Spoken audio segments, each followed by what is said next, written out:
The London Underground 1983 stock was a fleet of deep-level electric multiple-unit trains designed specifically for the Jubilee Line and operated in passenger service from May 8, 1984 until July 9, 1998. Built by Metro-Cammell at Washwood Heath, Birmingham, these consisted of 189 cars arranged as 63 three-car units, sufficient to form 31 complete six-car trains with one additional half set, with the fleet occupying an unusual place in underground history, as it was the last production tube stock whose detailed design was undertaken principally within London Transport, and represented the final development of the traditional type of London tube car descended through successive generations from the 1938 stock.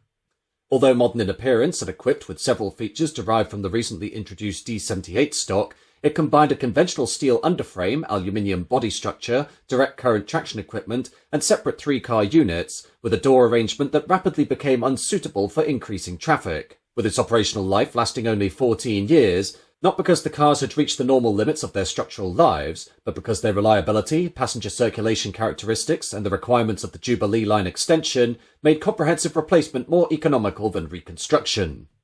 The origins of the stock lay in the prolonged development of the line eventually opened as the Jubilee Line, as during the early 1970s, when the proposed route was known as the Fleet Line, its intention was to be built in several stages, initially linking the existing Stanmore branch of the Bakerloo Line with central London, and later continuing eastwards. Its name, route and projected eastern destination changed repeatedly during planning, but by 1977 it had acquired the name Jubilee Line, while the first stage of the system from Stanmore to a new terminus at Charing Cross opened on May 1, 1979, with the line being initially worked by 1972 Mark II stock transferred from the Northern Line. Planning for the new trains began at London Transport's Acton Works, while the Fleet Line project was still expected to extend well beyond Charing Cross, with a complete railway on the scale then envisaged, requiring approximately 60 six-car trains, while about 30 were expected to be needed for the first section, with the rolling stock design being substantially settled by 1978, although changes in the railway project and in projected traffic continued to influence the proposed fleet. The abandonment or indefinite postponement of later stages, together with declining underground patronage during the late 1970s and early 1980s, sharply reduced the immediate requirement, and instead of ordering the approximately 30 trains originally associated with the first stage, London Transport placed an initial order with Metro-Cammell in 1982 for only 15 six-car trains. This procurement formed part of a wider cascade of rolling stock across the Underground, with these new trains to take over the Jubilee Line from the 1972 Mark II stock, while those trains could then be redeployed, ultimately assisting the withdrawal of the surviving 1938 stock from the Bakerloo Line. The design was produced by London Transport engineers at Acton, and was described at the time as a substantially developed but still conventional tube train, with its basic proportions and much of its engineering lineage coming from the 1973 stock built for the Piccadilly Line, but its external appearance, cab arrangement, passenger accommodation and several mechanical and electrical features were strongly influenced by the D78 stock, then entering service on the District Line. Each normal train comprised two independently formed three-car units coupled back-to-back, with every unit being arranged driving motor, trailer, driving motor, giving the complete train the formation DM-T-DM plus DM-T-DM, with this arrangement following established underground practice and allowed units to be separated for maintenance or, when operationally necessary, worked independently. A complete six-car train was approximately 353 foot 4.2 inches long, with each car being around 58 foot 2 inches in length, 8 foot 7.5 inches wide, and 9 foot 5 inches high, with the driving motor car weighing approximately 38.1 tons, while an unpowered trailer weighed around 33.4 tons, with the bodies using aluminium construction mounted on steel underframes, with the aluminium reducing the weight of the main body structure and was increasingly favoured for underground rolling stock, while the steel frame retained a conventional and well-understood means of supporting the body, bogies, couplers and underfloor equipment. The trains operated from London Underground's 4-rail 630-volt direct current system, collecting current through shoes bearing on the positive and negative conductor rails, with propulsion being provided by Brush LT122 direct current traction motors carried on the driving motor cars, with each driving motor car having 4 traction motors, giving 16 motors in a complete 6-car train, while control remained electromechanical rather than using the more advanced electronic traction systems that appeared on subsequent underground fleets. And the stock had a nominal maximum speed of 62 miles per hour, although normal operating speeds on the Jubilee Line were governed by its signalling, station spacing, gradients and curves.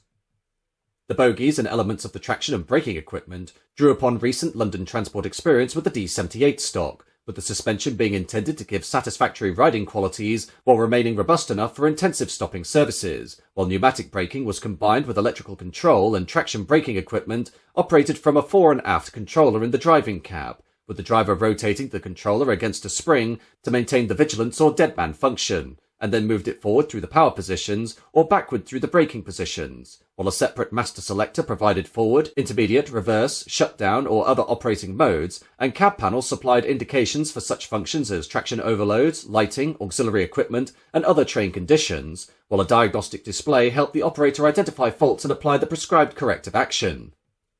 Externally, the trains had an unpainted aluminium finish, relieved by London Transport markings and a red-painted lower front or skirt, with the cab front being broad and relatively flat, with large front windows and a central communicating door, with one of the most distinctive details being the low mounting of the headlights beneath the main body, a feature also associated with the D78 stock, while destination and route information was displayed on roller blinds, with the overall appearance being deliberately related to the contemporary visual language of the Underground, though it retained the rounded roof, separate cars and comparatively small windows imposed by the tube loading gauge. The passenger saloons were furnished in a strongly coloured late 1970s and early 1980s scheme, dominated by orange, yellow and brown tones, with the seating combining transverse bays with longitudinal seats near the doorways, maintaining more forward and rearward-facing accommodation than would be provided on most later deep-level stock, with the trains being the last production tube stock introduced with substantial transverse seating, aside from arrangements tested in part of the experimental 1986 stock, with a complete train providing 288 seats, while crush capacity was 1,262 passengers, including 974 standing. Standing passengers were provided with poles, rails and characteristic sprung hand grips, consisting of rounded grips attached to short flexible or spring-mounted hangers, which became popularly known as bobbles on springs, and were among the last traditional strap-hanger type fittings installed in new Underground stock. The most consequential feature of the saloon layout was the use of single-leaf sliding doors, as while most modern rapid transit vehicles used pairs of door leaves opening away from the centre of a relatively wide doorway, each doorway on the 1983 stock was closed by one broad sliding leaf, with this arrangement being derived from the D78 stock and allowed more uninterrupted bodyside space for seating, and therefore helped provide a comparatively high number of seats, but created narrower and less efficient passenger channels than wide double-leaf openings. Manufacture took place at Metro-Cammell's Washwood Heath Works, with the first batch comprising 30 three-car units, equivalent to 15 complete trains, with production involving the fabrication of the steel underframes, assembly of the aluminium body structures, installation of the cabs and interiors, mounting of traction motors and auxiliary equipment beneath the motor cars, and the fitting of bogies, braking equipment, couplers, door mechanisms and electrical wiring, with the first completed train being delivered in August 1983, after which testing and commissioning proceeded before passenger introduction. An embarrassing dimensional problem arose during the early delivery programme, as some cars were found to be approximately 18mm wider than the permitted dimension and had to be returned to Metro-Cammell for modification, and although this discrepancy was small in ordinary engineering terms, the episode attracted wider attention because Metro-Cammell was then competing for major overseas rolling stock work, including contracts connected with Singapore's developing rapid transit system. The first passenger working took place on May 8, 1984, with the introduction of the fleet being progressive, with these trains working first between Stanmore and Charing Cross, replacing the 1972 Mark II stock as more vehicles became available, with the first batch fleet being completed by May 1985, though during this period the Jubilee Line was still comparatively short, extending from the northwestern suburbs through Wembley Park, Finchley Road and Baker Street to the West End terminus at Charing Cross. The stock entered service during the Underground's transition from two-person crews to one-person operation, with conversion of the trains to one-person operation beginning from 1986, in conjunction with the necessary alterations to stations, signalling, mirrors, monitors, and operating procedures, and under this method, the train operator controlled both the movement of the train and the opening and closing of the passenger doors, removing the need for a separate guard. The decision to order only 15 trains soon proved too cautious, as passenger traffic began to increase during the mid-1980s, reversing the decline that had influenced the original production, with the existing fleet being insufficient to replace all the 1972 Mark II stock and provide the desired Jubilee Line service, and thus in August 1986, London Underground ordered a second batch of 33 three-car units, equivalent to 16.5 trains, with this increasing the total fleet to 63 units and 189 cars. The second batch trains were fundamentally compatible with the first and could be coupled and operated with them, though they incorporated detailed changes resulting from production development and experience with the earlier vehicles, though their performance, principal dimensions, passenger layout and appearance remained substantially the same, with deliveries beginning in 1987, with the first second batch trains entering service in November of that year, while completion during 1988 finally allowed the 1983 stock to assume the principal Jubilee Line workload and release the remaining 1972 stock from regular use on that line. Once the full fleet was available, the trains provided virtually all normal passenger services between Stanmore and Charing Cross, and were maintained principally at Neasden Depot, which also had a long-standing connection with the Metropolitan line, while operationally, the stock had adequate speed and capacity for the Jubilee Line as it existed at the time, and its relatively high seating provision was appreciated by some passengers making longer journeys from the Stanmore branch. These advantages, though, were outweighed by mounting weaknesses, with the trains acquiring an unfavourable reputation among both passengers and staff, with motor alternator failures affecting saloon lighting, traction motors failing more frequently than was desirable, and other electrical problems increasing maintenance requirements, with reliability difficulties on the Jubilee Line being especially conspicuous because there was little opportunity to substitute another stock once the purpose-built fleet had taken over. The door system was a separate but equally important problem, as the single-leaf openings not only restricted passenger flow, but could also make a crowded train feel less accessible, particularly when passengers stood in the entrance areas, and as traffic rose, dwell times became a more serious operational constraint, as while the design had optimized the balance between seating and doorway space for the lower demand forecasts of the period in which it was ordered, by the late 1980s and early 1990s, that balance no longer suited the railway of that era. The fleet's difficulties also marked a transition in London Underground's approach to rolling stock procurement, with the 1983 stock being the last complete production design developed in detail by the Underground's own engineering organisation, with later programmes placing greater emphasis on London Underground defining functional, safety and performance requirements, while external manufacturers and engineering consortia undertook the detailed train design.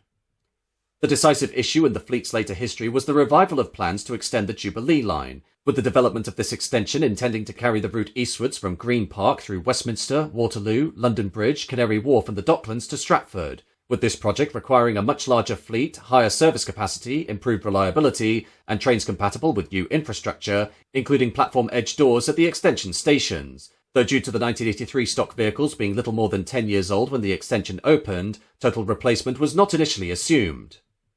One proposal envisaged a major reconstruction that would allow the 1983 stock to work alongside the new trains being procured for the extension, with the old cars receiving refurbished interiors visually related to the future 1996 stock, together with extensive mechanical, electrical and control system renewal, while most importantly, the single-leaf doorways would have been rebuilt with double doors to improve passenger circulation, while a more ambitious version of the scheme involved retaining little beyond the principal body structures, with new traction equipment, motors, bogies and train control systems, and the possible insertion of new vehicles into formations based upon the existing three-car units.